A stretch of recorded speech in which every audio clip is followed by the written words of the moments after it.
Robert Greene's The 48 Laws of Power, it's just packed with these brutal, super effective, and often pretty controversial strategies. And today, we're going to tackle one of the most counterintuitive laws of them all, the idea that you can find real, true power in what looks like total surrender. Okay, let's get into it. All right, to really get this law, I want you to put yourself in a specific situation. Just imagine yourself in some kind of conflict, could be at work, a rivalry, you name it, any high-stakes game, and you are losing, badly. Your opponent, they're just stronger. They've got more resources, and defeat seems completely, totally inevitable. So what's your gut screaming at you to do in that moment? For most of us, right, the instinct is to fight to the bitter end, to go down swinging, to defend our honor. But what if that instinct is actually a trap? And this is where things get really interesting. See, fighting for honor when you're already outmatched, well, that just leads to annihilation.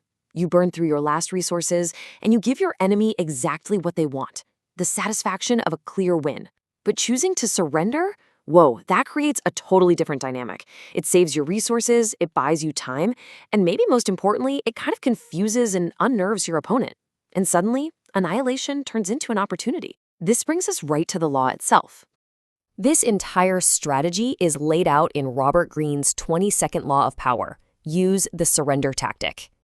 So let's look at the text itself, straight from the source. This law isn't about just giving up. No, it's about transforming weakness into power. It is an active strategy, not some passive defeat. Let's look closer at the core idea. So the crucial point is this: deny your enemy the satisfaction of victory. Think about it.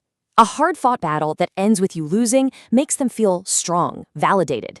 But an immediate surrender, it's anticlimactic. It's weirdly unsettling. They're all geared up for a big, dramatic fight, and you just don't give it to them. You've actually taken control of the dynamic, even in defeat. To see how this really works, let's check out this brilliant historical example. To really see this in action, we've got to go back to ancient China for a story about a king who lost everything, only to get it all back by embracing total, absolute humiliation. So you have King Gojian.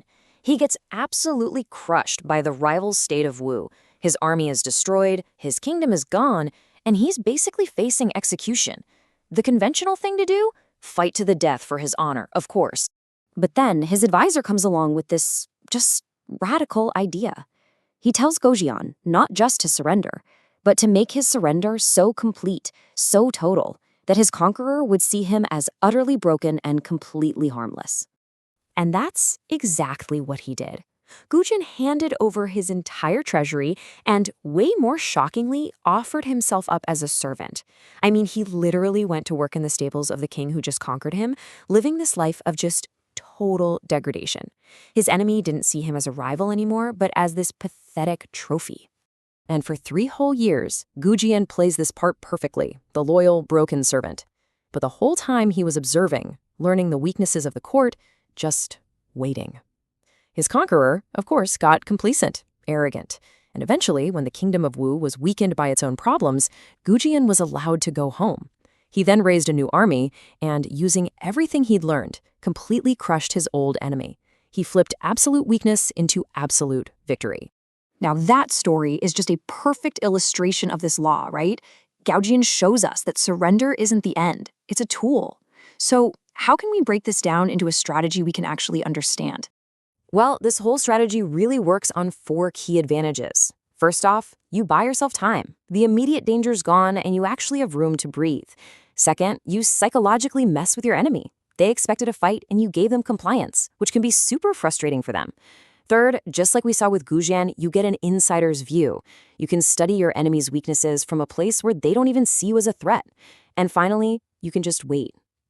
Power is always shifting. By surviving, you give yourself the chance to strike when their power eventually starts to fade. So when you boil it all down, Law 22, it's not about being a coward.